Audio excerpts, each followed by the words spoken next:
Muslims at the time of Muhammad knew there were problems in different Qurans. Muslims at the time of Abu Bakr knew there were problems in the different Qurans. Muslims at the time of Uthman knew there were problems in different Qurans. Muslims in 912 knew there were different Qurans and there were problems with them. But they were okay with that. But as the time went on, story has been changed. Quran has been perfectly preserved, dot by dot, letter by letter, sound by sound, word by word. And this has been brought up the attention of Muslims, where Mohammed Hijab interviews Sheikh Yasir Qadhi and then asks him questions about the preservation of the Quran. Even though Yasir Qadhi, bless him, he made to the London streets with what all he said. Of course, I would love to encourage you to go and watch the video, but you cannot watch the video because now it's gone, But he was asked about the preservation of the Quran. He expressed that the standard narrative has holes in it. He expressed that the issue of ahruf and the preservation and the qiraat and the relationships between them are very, very difficult issues. Because he knows, even though there are 40 different views regarding what is ahruf, he knows only Allah knows what ahruf is. He knows that those qiraats has nothing to do with Muhammad. It end up in the Islamic history much, much, much later than Muhammad. And he knows it's all messed up. He expresses that even the most advanced of our scholars are not able to respond to this question. And then he was pushed, even though he expressed, "Don't push me, Muhammad, I don't like it." He was pushed, and he expressed that he was asked, "If I gave you the blank Musaf, what would you write?" He simply said, "Allah knows best." It is not a simple answer, because he's aware actually there are different Qurans out there. He's aware that they don't have the Quran of Muhammad today. He expressed that those are the pressing questions people are poking us now. And they haven't done a good job to answer people's. Now those are the red lines. Do not cross the red lines. Yet apparently people are crossing those red lines. One of those red lines are being crossed when Mohammed Hijab simply took out this part of the video, this part of the conversation from his video by pretending it never happened. Quran has been perfectly preserved. And Sheikh Yasir Qadhi kept the video for a while. As he kept the video, he received some comments under his video. Of course, in that time, Mohammed Hijab was quite happy because he didn't even put that part of the video. As the comments were simply expressing how it is causing Muslims to have doubt in their faith.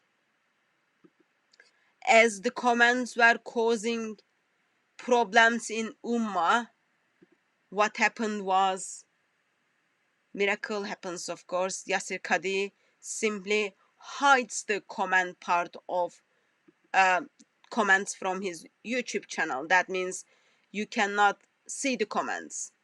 Therefore, even though Muslims says it is causing me to have doubts, then you pretend actually no, it is not causing anyone to have any doubts or anything, because it is already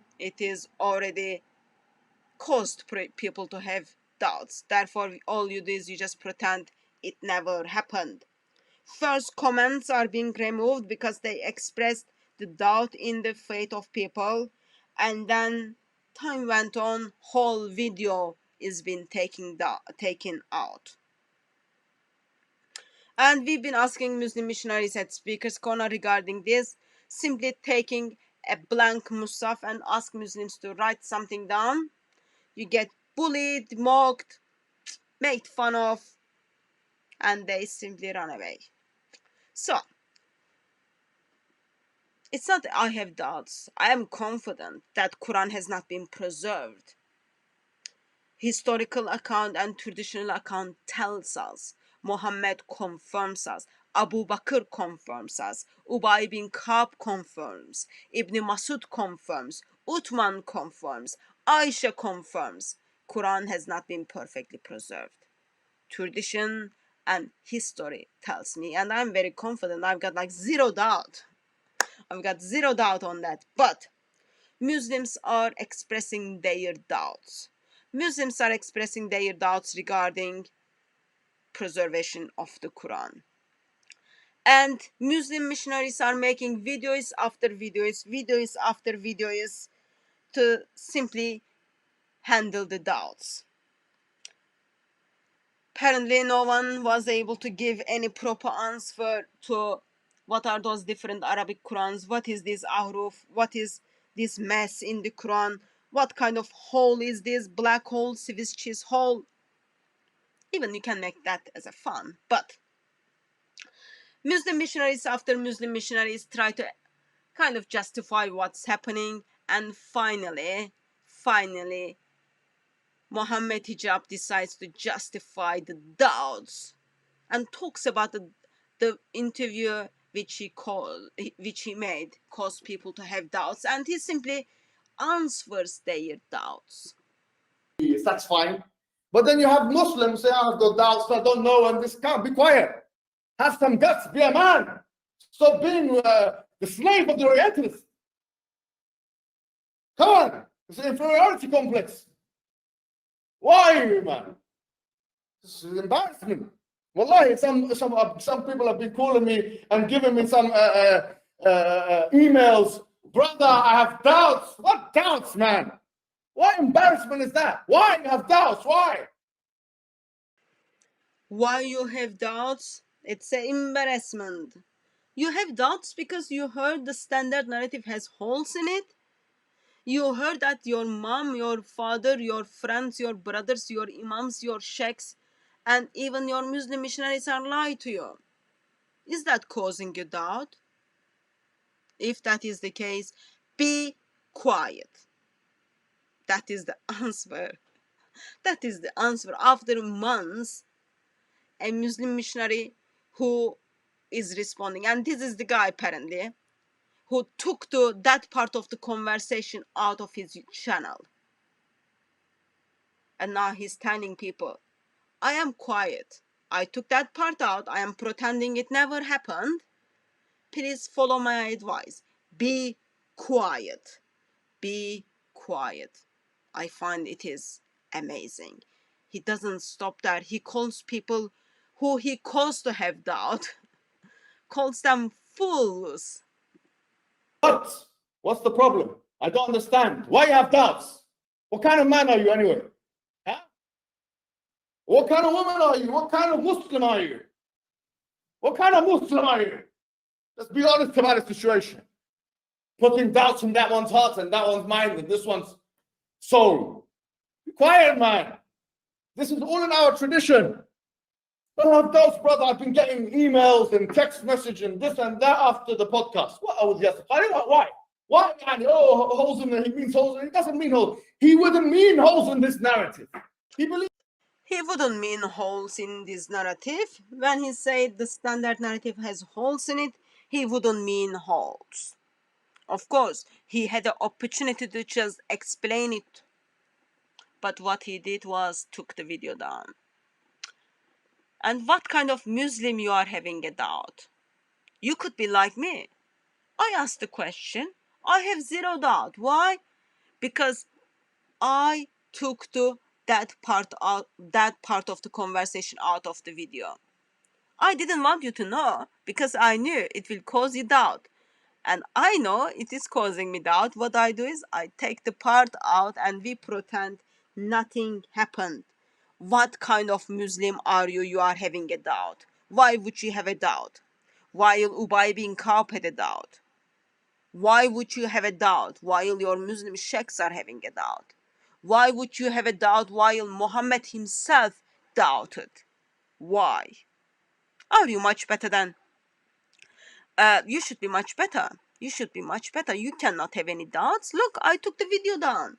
I took that part out of the conversation. It never happened. What kind of people you are expressing that you have doubts? What kind of Muslim are you? Why did Sheikh Yasir Qadhi say that there were holes in the standard narrative? He made a mistake by saying that. He shouldn't have said this. He was talking to me as if he should, like Yani, we were in the classroom talking about the Qur'an's views. He told me that. Yeah, he made a mistake, and the way Sheikh Yasir Qadhi made a mistake, to fix that mistake is just pretending it never happened. He made a mistake. The way I, as Mohammed Hijab, I needed to fix that mistake. It was just poor choice of the words. What I did, I took that part out of my video. Why? Because I knew it is gonna cause you to have doubts. Of what he's saying, but it really angers me. Yeah, it really angers me that there are some Muslims actually losing faith. Meaning, why is everyone so hung up on what happens about Yasir Qadhi? Sorry, if Yasir Qadhi jumps off a cliff, we're going to jump off a cliff.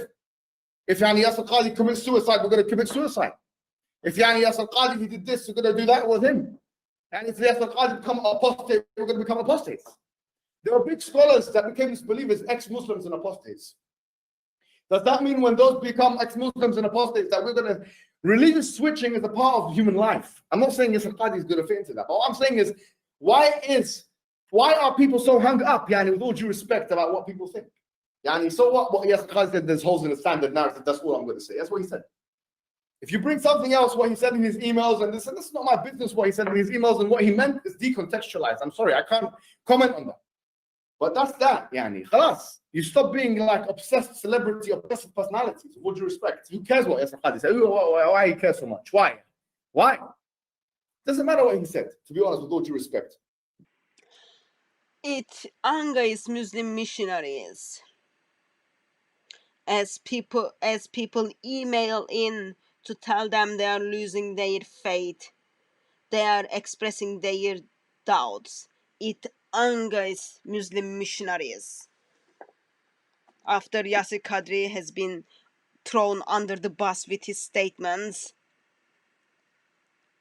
Muslim missionaries get angry. Why? He didn't want to get angry, therefore he took that part out of his video. He didn't want you to know. Now, as the messages, emails are coming where people are losing their faith, where people are expressing they've got doubts, all you've got to do is just pretend it was a mistake. But please don't send me email to express you are losing your faith because the interview I did with Sheikh Yasir Qadhi. Please don't send me messages that you are losing your faith, you've got doubts. Don't do that. Why? Because I can't control my emotions. I get angry.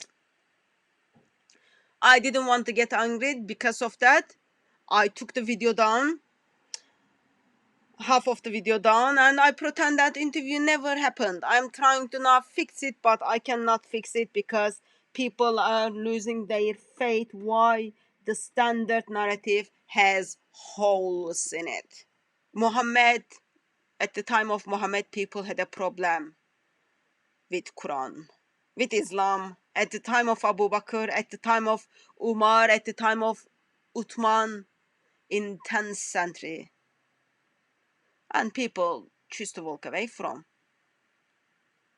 Yet they knew the consequences. In somehow Muslim missionaries are trying to shut Muslims down because they don't want people to become ex-Muslims. Therefore, you are told, if you are expressing your doubts, you are fool. If you are expressing your doubts, if you are expressing that it starts shaking your faith, you are angering Muslim missionaries. Why? I don't know his heart, but maybe you are even causing him to lose the money he's making from decades of lying. But bottom line is this: standard narrative has holes in it, and it is causing Muslims have doubt in their faith. It is helping Muslims to leave Islam.